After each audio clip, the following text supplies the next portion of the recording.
परमेश्वर पिता का और उसके पुत्र हमारे उद्धारकर्ता प्रभु यीशु मसीह का धन्यवाद हो।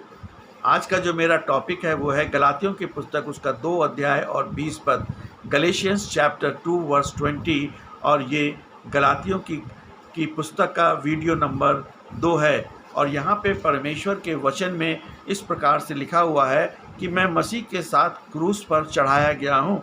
अब मैं जीवित नहीं रहा, परंतु मसीह मुझ में जीवित है। और जब मैं शरीर में जीवित हूँ तो केवल उस विश्वास से जीवित हूँ जो परमेश्वर के पुत्र पर है, जिसने मुझसे प्रेम किया और मेरे लिए अपने आप को दे दिया।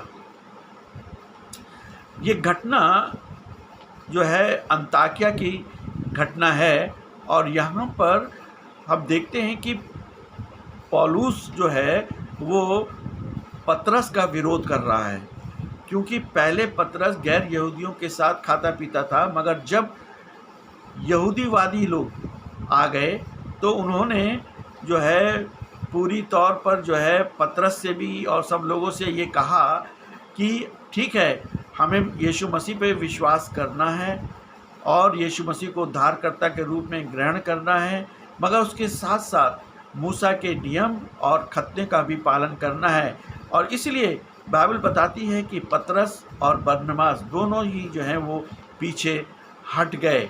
और बाइबल बताती है कि गलातियों 2:16 में कि हम जानते हैं कि मनुष्य व्यवस्था के कामों से नहीं, मसीह यीशु पर विश्वास करने से धर्मी ठहराया जाता है।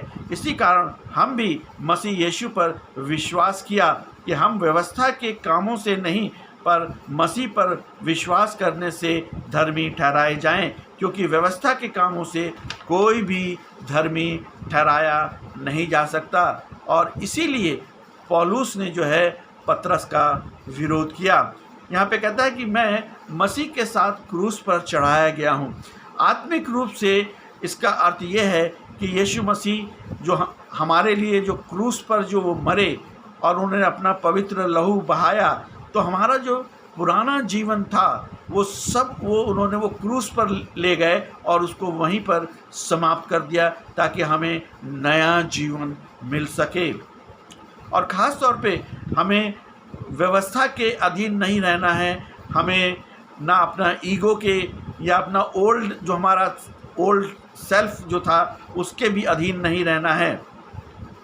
हमें आत्मिक रूप से आगे बढ़ना है और पवित्र आत्मा की सामर्थ्य में, वचन की सामर्थ्य में और ख़ास तौर पे यीशु मसीह के लहू की सामर्थ्य में हमें आगे बढ़ना है।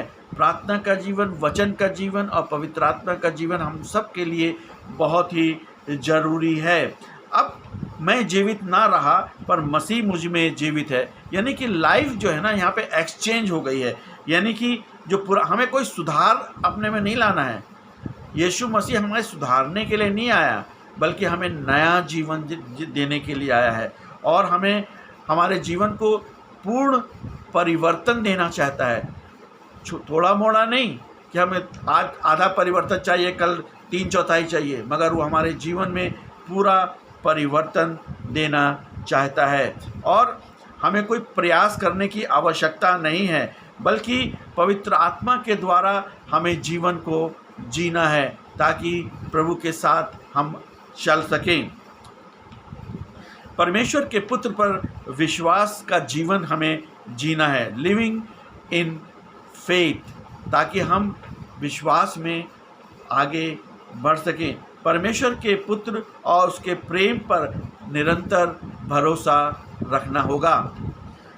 जीवन चलाने में हमारा जो पुराना जीवन है अब वो समाप्त हो चुका है। हमारा अहंकार, हमारे पाप, और हमने मसीह में नया जीवन को प्राप्त किया है। इसलिए हमें जो है उसका अनुग्रह ही हमारे लिए बहुत है और हम उस नए जीवन में चलें, ताकि अगर हम कोई गलती करते हैं, समस्याएं आती हैं, तो हम सब कुछ जो है प्रभु यीशु मसीह के चरणों पर रखें और हम पूर्ण परिवर्तन का जीवन को व्यतीत करने वाले हों। इसका परिणाम ये है कि आत्मिक मृत्यु और तरह तरह के बंधन जो हमारे जीवनों में बंधे हुए थे, जिससे हम बंधे हुए थे, वो सब जो है वो टूट चुका है। जैसे ही हमने यीशु मसीह को उद्धारकर्ता के रूप में ग्रहण किया, वास्तविकता यही है कि हमें यही स्वतंत्रता को हमें चाहिए है।